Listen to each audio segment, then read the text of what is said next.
Welcome to another episode of the Build and Scale Boldly podcast, the podcast for purpose-driven female entrepreneurs who want to grow their businesses with more profit, more ease, and more impact. I'm your host, Dr. Leti Alto. So today we're going to be talking about one of the most expensive mistakes that I see brilliant women business owners make all the time. And it has nothing to do with the typical things that you may think it has something to do with. It has nothing to do with the offer, with their team, or even with their marketing. It has to do with their pricing. Now, this is something that actually came up in a really big way in my mastermind, The Wing, recently. And what I found is a lot of people are really uncomfortable talking about pricing, and a lot of people are really uncomfortable with choosing pricing and choosing pricing that maybe be higher than they would typically do. And so I thought, we had such a really great conversation there. I should really bring it to all of you and encourage you to look at your pricing and consider increasing it, because my guess is most of you out there are actually underpricing yourself right now, because that tends to be the pattern of what we do. Now, why does pricing really matter? Well, pricing, of course, matters for the amount of income that your business brings in, the amount of revenue it brings in, and the amount of income and profit that comes to you. But more importantly, pricing is actually not a tactics problem. It becomes a perception problem, because how you price actually signals to your customer, whether that's a patient or maybe you have an online business, that this is what the value is of what you're giving them. So really what you're saying to your client is, oh, this only has this certain price. And when you underprice something, you're giving it a value in everybody's mind that's lower than the actual value. And more importantly, when that happens, it actually changes your customer or your client's behavior, because they have lower buy-in, they have lower follow-through, and they actually get lower results. And we're going to go in depth in these three things a little bit later in the podcast, but I just want to kind of introduce you that it's not just a problem for you, but it's actually a problem that goes to your customers and actually affects them and gets them less results when you underprice. So why do we underprice? What's the mindset behind underpricing? Well, a lot of us are physicians, right? We were trained to serve. We were trained that you didn't talk about money. You just went out there and you sacrificed yourself for your work and you over-delivered. And probably a lot of you out there have felt over the years that more and more requirements or expectations or responsibility keep getting added, and your amount you're actually making probably isn't even getting bumped up. Now, I know some of you are non-physicians out there as well, you're professionals. I'm guessing this has also been happening to you, that the expectations just keep going up higher and higher, and you're probably not getting paid more oftentimes. And the idea there is we're taught to sacrifice, and the idea is, oh, just take this on for the team, be a great team player and don't be asking for more. Now, what that breeds is when we go to price our own products, we might have a lot of ideas and a lot of feelings about charging people.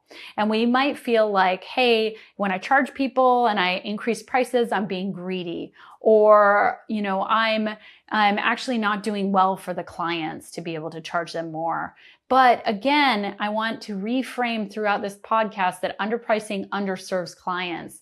And it gives them less certainty. It gives them less commitment. It gives them worse outcomes. And so you want to be able to charge more. And one of the shifts I want you to make is that you're not charging for time anymore. I want you guys not thinking like, hey, I'm charging for a 15-minute visit, or I'm not charging for an hour of coaching. I'm actually charging for the result that the person gets and the perceived value that they get out of my product or my service. And that's what we're going to go deep into here. Now let's talk about the dangers of pricing too low from the customer side. So first of all, your customer is going to have lower perceived value. Think about it this way. If you go to the store and you see there's a $2 bottle of lemonade, or you see a $25 bottle of lemonade, which one has a higher perceived value in your mind? The $25 one, right? No question. You're thinking, oh, it's got to have organic ingredients. Maybe they're shipped in from Italy or whatever. The $2 bottle, that's probably like juice from concentrate, right? You already made a lot of assumptions of the value of the lemonade just based on what you're hearing about the price alone, right? I didn't even describe to you what the bottles look like or any of those other pieces. I just told you the price, and you already have assumptions about the perceived value and the quality of it. Also, when you make things too low priced, you get less committed clients who have less buy-in. Why is this? Well, if you're buying the $2 bottle of lemonade, if you drink part of it, it's fine, right? You didn't really waste anything.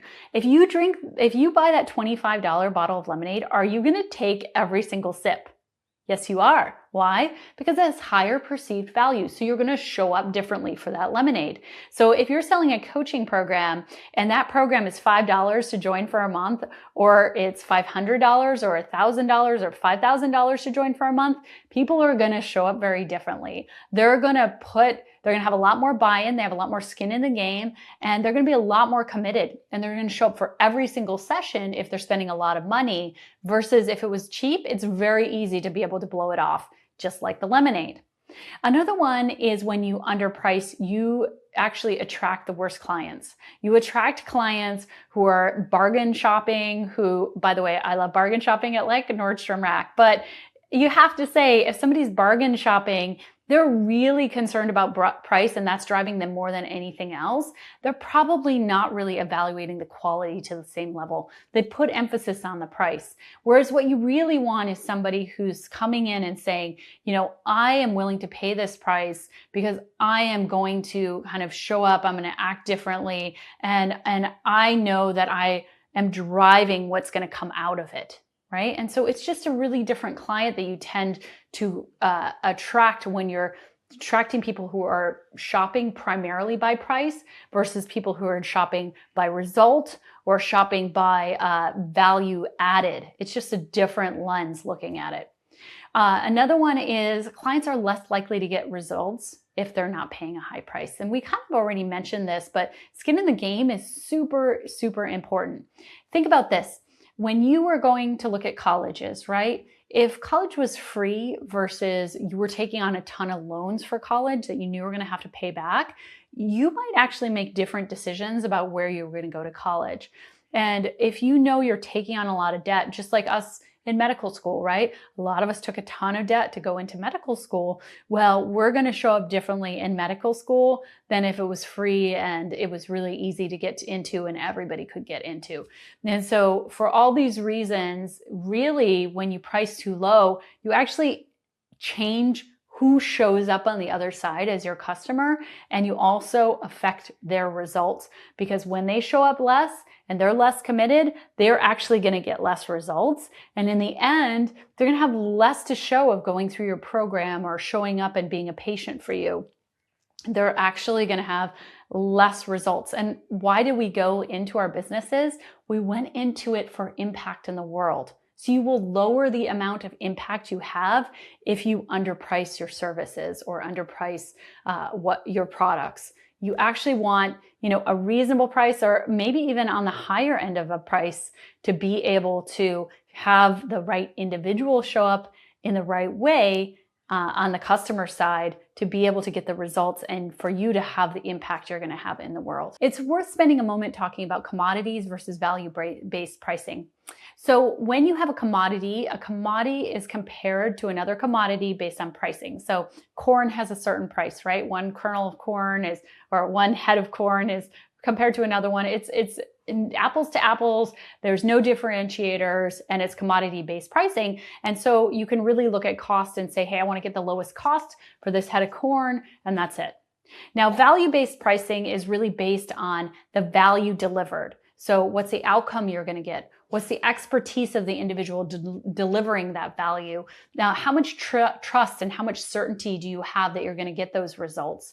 And, how are they reducing risk? Because if there's less risk that you're taking on, that allows you to be able to make that decision a little bit better, a little bit easier, and also adds the value, right? Because if you're not taking on a lot of risk, if you only, let's say, are paying if you get results, then that makes it a little bit easier. The goal is that you want to be in a value-based pricing situation. And you can actually choose that, right? By not acting as a commodity and not making yourself a commodity. And most people in this community and most people listening to me right now, you really are already doing value-based pricing. You're just probably underpricing yourself. You're probably not a commodity unless you have a product that's exactly the same as lots of other products that can be compared in pricing. So now you're in now you're value-based pricing. I want to give you a story. and because I think it highlights this concept even more. Okay. So this is called a $10,000 hammer story. And it's a really common story, kind of circulated in a lot of different versions, but this is a version I heard, and it stuck with me over the years. So I wanted to tell it to you. So basically there's this giant ship that's, worth millions and millions of dollars, and it's broken. And the ship company brings in all their engineers and all of their staff members and sees if anyone can fix it, and nobody can fix it at all. There's nobody who's able to fix this ship that's worth a ton of money to the company. And now it's been sitting there not making money for some time. So this has cost the company a lot of time. It's cost them a lot of money. And they want to get this fixed because it's a valuable valuable object. Okay. And so what they do is they call in this expert engineer who supposedly, knows how to handle the really difficult situations. That person comes in, they walk around the boat, they think a little bit, they draw an X and one part of the boat, they take a hammer, they hit it once, and everything starts working. And then they say, well, it's going to be $10,000 for my services. And the shipping company's like, well, all you did was hit it with a hammer. Like, that's not worth $10,000. It was no effort, right? So therefore it should be much cheaper. And that's thinking along the lines of commodity-based pricing, right? But the engineer says, no, the reason it's worth it is because I fixed it, right? What was the outcome you got? You got a fixed, multi-million-dollar ship. What is that worth for that ship to be able to get out in the water? So that's value-based pricing. Also want to add the expertise that engineer had to have to be able to fix it, and how long it took them to get that expertise. You guys, many of you are physicians. What kind of expertise do you bring with you? How many years of you being in school, right? Was it 11? Was it 12? Was it 15 years? You went through, medical school, you went through residency, you went through fellowship. Like, how long did it take you to get that expertise? And maybe you've been practicing 10 years, right? There's additional time that you have committed to your craft. You committed a ton of money to being able to go through medical school and go through residency. You didn't get paid very much for that time. And so you maybe even took on more debt during that time. You have committed a lot to be able to get to this level of expertise. And so it's not an equation of like, hey, your time's worth a certain amount. It's the value that you deliver that is what you actually need to be pricing, not your time anymore. So one of the things that I find very, very useful is Alex Hormozi's book, $100 Million Offers, because it kind of lays out value-based pricing in an equation in a way that's so easy to understand. And so I'd highly encourage all of you to read that book. It's one of my favorite books for marketing of all time. But basically in it, Alex Hormozi has an equation called the value equation. And here it is. So you can write this down if it's helpful to you. But it's basically dream outcome times likelihood of achieving that outcome divided by the time delay times the effort and the sacrifice. Okay, I'm going to say that again. It's dream outcome multiplied by likelihood of achieving it. And those two things divided by the time delay times the effort and sacrifice. Okay, so what does this mean? Well, the dream outcome is, of course, speaking to your customer, right? And your customer's perception, their dream outcome that they want from working with you. And the bigger the dream outcome, the higher the value of what you're delivering. And so the higher the price, okay? The higher the confidence that the person has, so that's the likelihood of achieving it, the higher the price, right? Because if they have a lot of certainty because you've gone and you've, done a lot of work in this area, have a lot of expertise, you have data showing how much certainty, you have case studies, you have testimonials, you have that track record. Now they have higher confidence. Now it's got higher value. And then divided by the time delay. So the faster you get people results, the more that the value is, right? So if you can lower the time commitment that they're going to have to make, then again, the value goes up. And so if you can say, hey, I'm going to speed your journey, and normally this takes a year, but you work with me, it takes 2 months. Of course, that's a huge value, because what is their time worth?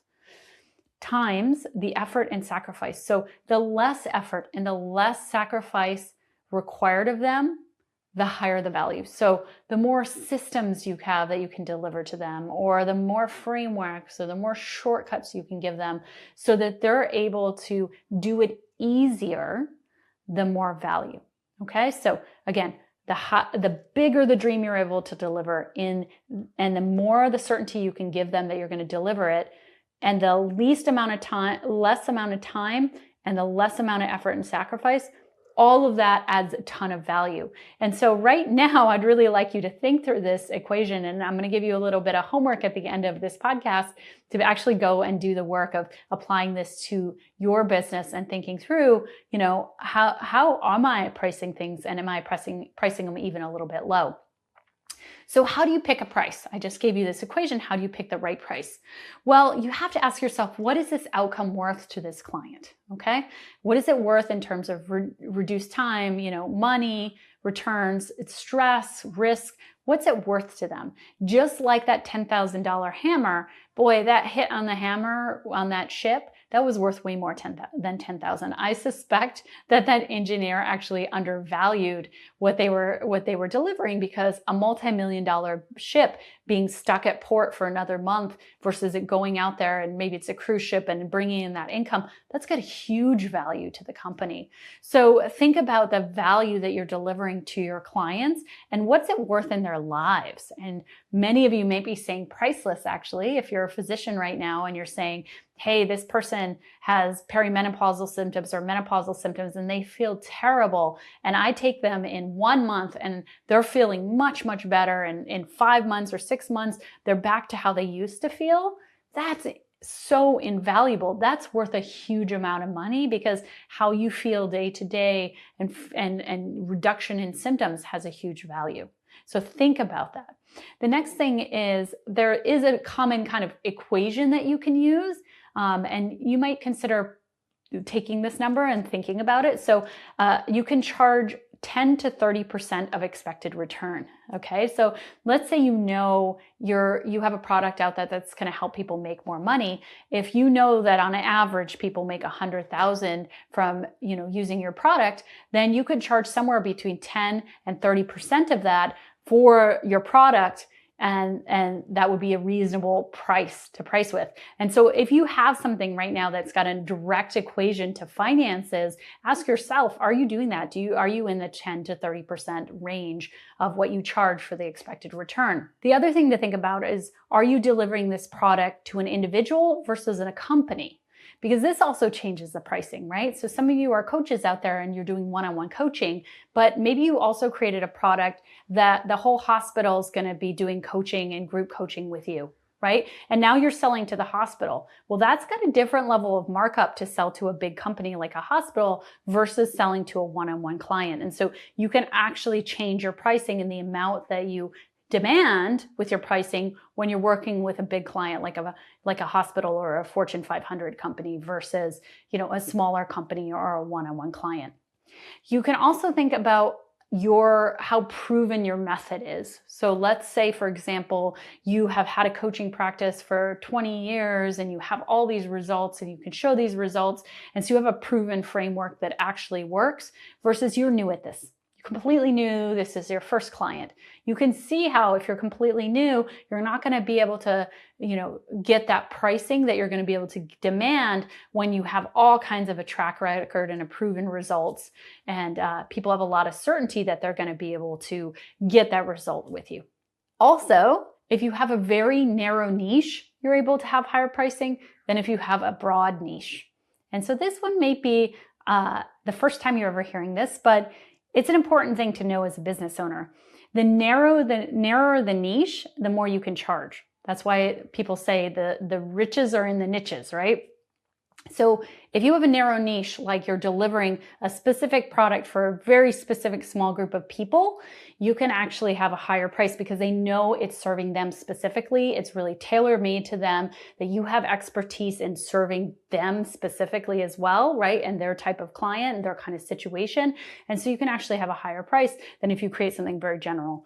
The example that I've used with the wing members the other day was, I said, well, if you have a landscaping course online, right, it's going to have a certain price. But if you have a landscaping course for female business owners whose landscaping businesses are in the Northwest, that's going to have a totally different price point, because you're speaking to a very narrow niche and they know that you specifically understand the plants in the Northwest, and you specifically know what it's like to be a female business owner versus just any business owner. And you're going to be specifically talking to them and giving them learning that is going to help them grow their businesses.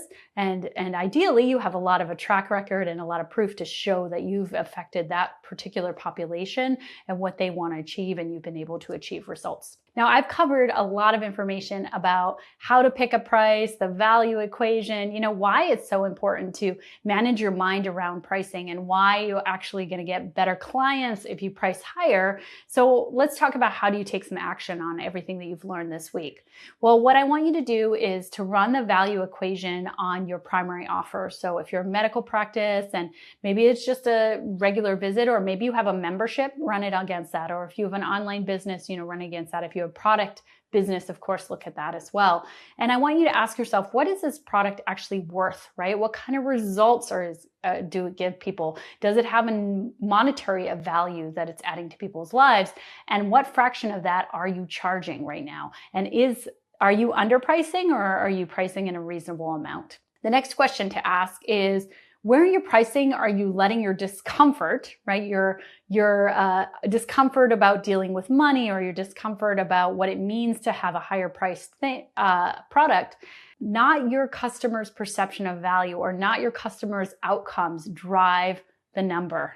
Okay. Again, this is a dichotomy I want you all to get coming out of here, is that when you underprice, you are affecting your customers' results in a big, big way. So it's so important that you actually get your pricing right and that you don't underprice yourself, because it will help your customers to have better results and you to have more impact in your business because you didn't underprice yourself.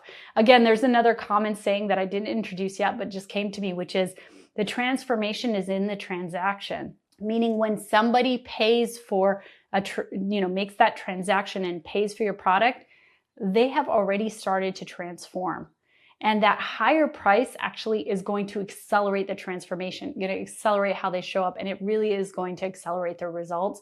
So you really look at where you're letting your discomfort drive this, rather than ultimately the outcome and the impact that it's going to have on the customer. And then, if you want to learn more about this, if you want to talk more about this, if you want to be in a community where we talk about things like that, I encourage you to join my newsletter. It's called The Flight Plan, and you can find it at beyara.com. So BEYARA.com/The Flight Plan newsletter with dashes in between, or just go to our landing page at beyara.com and you can find the newsletter there, and you can sign up. And I give these kind of insights in the newsletter. I talk about lifestyle design, all kinds of things, female physician entrepreneurship. And I'd love to have you join our community and be part of this discussion, so we can talk more about things like pricing, and get to hear from each other about what you're doing and what's working and what's not working in your business.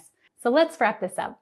Keep dreaming big, keep leading boldly, and keep building the business and the life you love. I'll see you next episode.